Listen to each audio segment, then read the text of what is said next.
The Trump administration is in the process of carrying out what would be the largest mass deportation of immigrants in this country's history. And President Trump has brought illegal immigration to its lowest levels in years. However, the crackdown is actually having a reverse effect on people's support for immigrants and immigration. Last month's Gallup poll found a record 79% of Americans think immigration is good for the country. The number of people who want immigration reduced has dropped from 55% to 30%. A bunch of pro-immigrant activists are driving around New York State this week to rally even more people to immigrants' defense. That's today's story of the day. Support for Story of the Day comes from Pearsall Wealth Management at UBS Wealth Management USA, subsidiary UBS AG, member FINRA SIPC, 1 Broad Street, Glens Falls. Hey, I'm David Summerstein. It's Thursday, August 7th. First up, Alcoa and the New York Power Authority are closing in on a deal that would keep the aluminum manufacturer in Massena for at least another decade. Alcoa started making aluminum in Massena more than 120 years ago.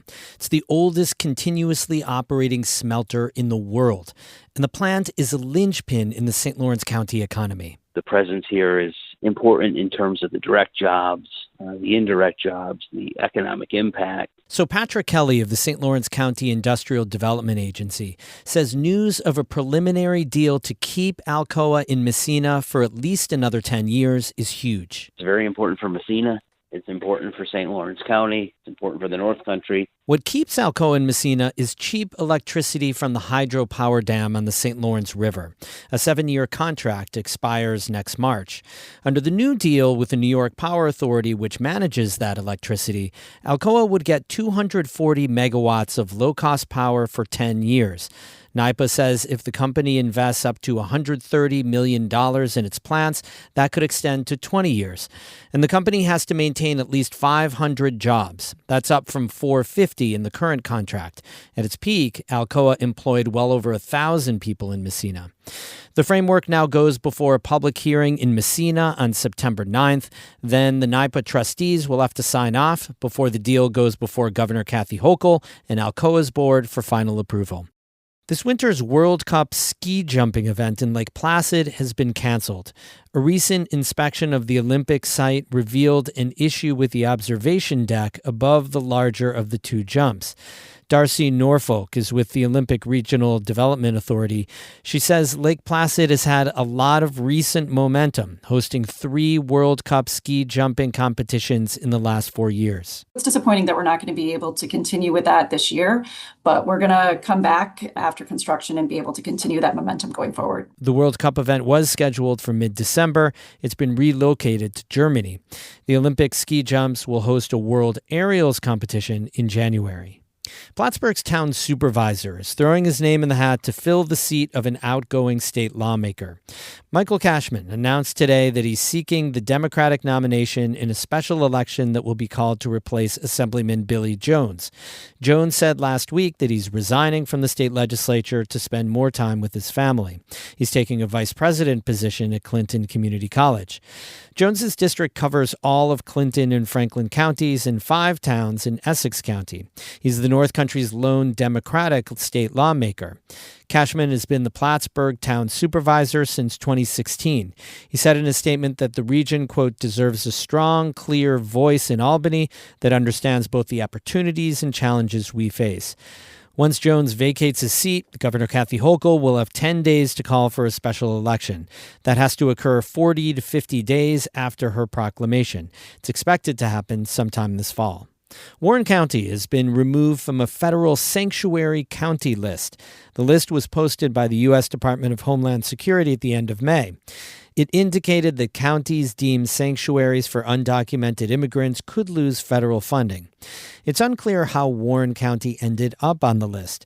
The county says it hadn't made any declaration regarding immigrant sanctuary and has always complied with federal, state, and local laws. The state of New York and the cities of New York and Rochester are labeled as sanctuary jurisdictions.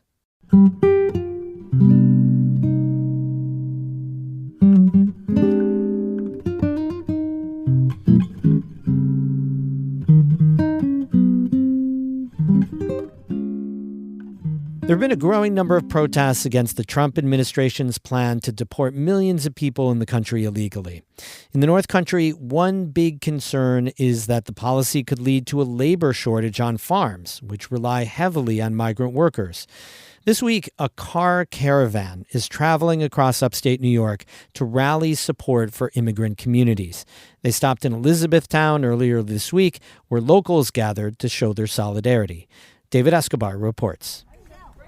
Nell Painter is standing in a crowd of about 40 people outside the Essex County Clerk's office in Elizabethtown. She's holding a towering American flag behind a row of handmade signs. Today we have signs that say, "Immigrants feed us." This group of protesters came from all over the Adirondacks.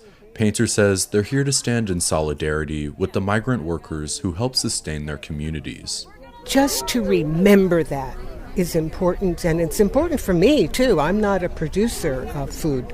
I depend on other people, and to let, I hope, some of those people know that I and we appreciate the work they do.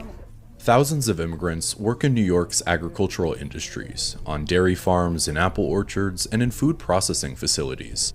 Zuzia Kwasniewski grew up working as a farmhand in the Champlain Valley.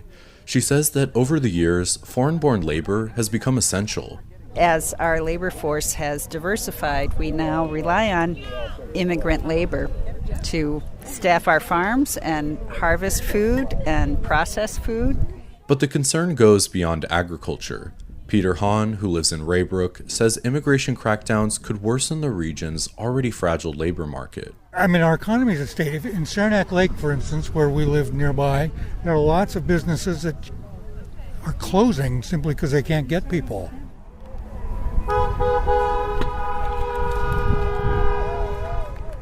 Soon, a caravan of about 10 vehicles rolls in and joins the demonstration.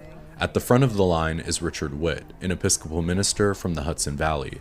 If you raid a dairy farm, there's nobody to milk the cows. If nobody's milking the cows, there's no milk. Witt is the executive director of Rural and Migrant Ministry, which advocates for farm workers across the state.